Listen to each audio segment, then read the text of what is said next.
being so grateful and thankful for at least being kind of a seeker of knowledge type to understand, from the books, and especially the Bible, but others as well, which are essentially plagiarism from the Bible in some way or fashion. But the power of thoughts and words, and to understand, like you said, to go into that pit or to sit in that recliner and let that movie play is a conscious decision. It's a Yeah. choice to Yeah. sit there or not.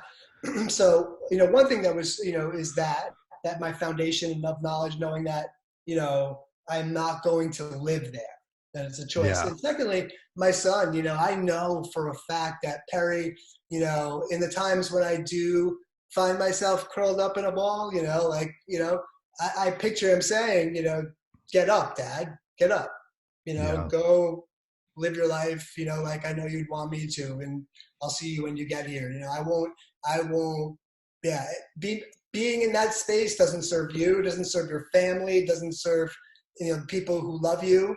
So really it's those things, I think. Yeah. That's powerful.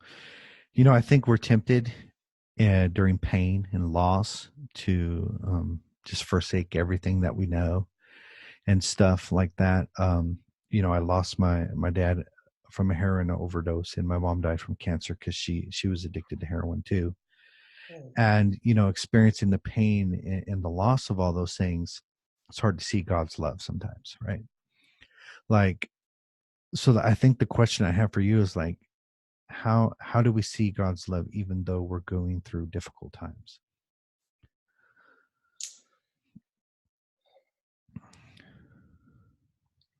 It took me a while, it took me a while. It definitely, there was a point of not even wanting to hear from God. Like, even though Right. I didn't turn my back on him, like I wasn't like, to curse him. It was, I didn't want to, I wasn't paying attention to my spirit man, that part that was connected to me, So number one, making that choice to do that, to make that connection, to stop and take a moment to breathe and pray and make sure that you're connecting with God, and getting those messages, Right.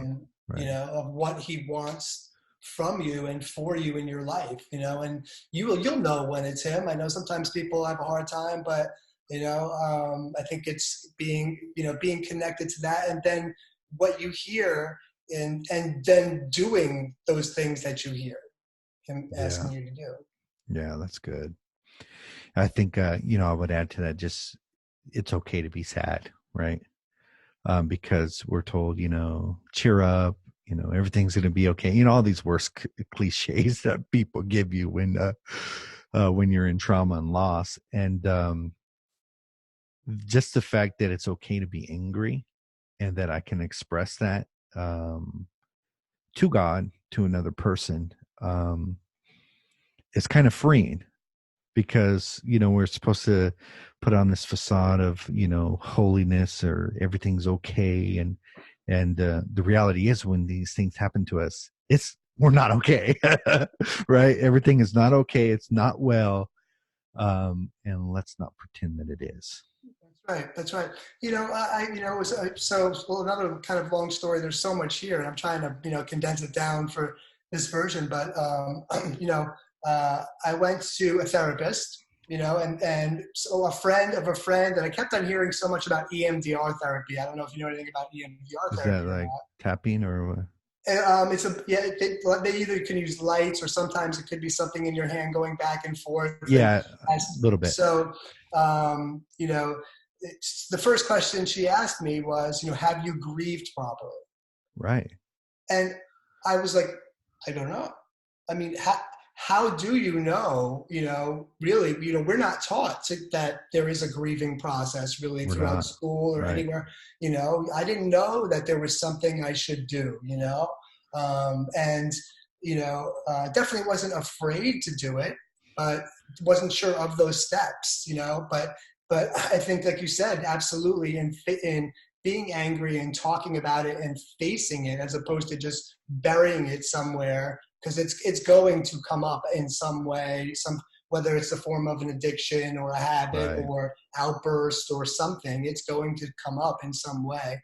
It is. facing those things, head on, there's power on the other side of that, There is. So, One thing, the revelation I got was, you got that grieving process and you got certain steps of denial and not willing to look at what actually happened and pretending and burying and stuffing.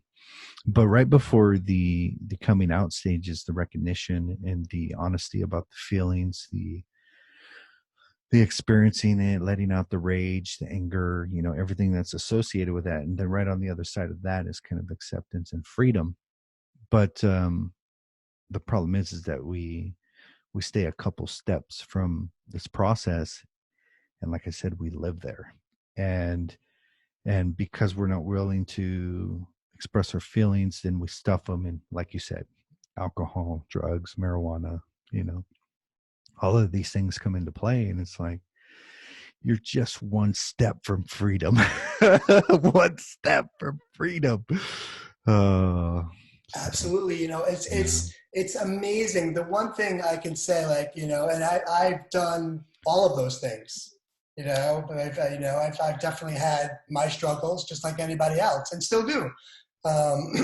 But, the one thing I've learned, in going through these things is that, in those moments when you're pulled to go and do that addictive behavior, to stop for a second, instead of just go and do it, and just because it's so easy to just go and do it, to stop for a second, recognize that it's there, sit with it for a second, sit with that pain, and go through it and understand why, why is that happening? Because if you can remove that alcohol, smoking, pornography, you start removing those things from your life and good things start to happen.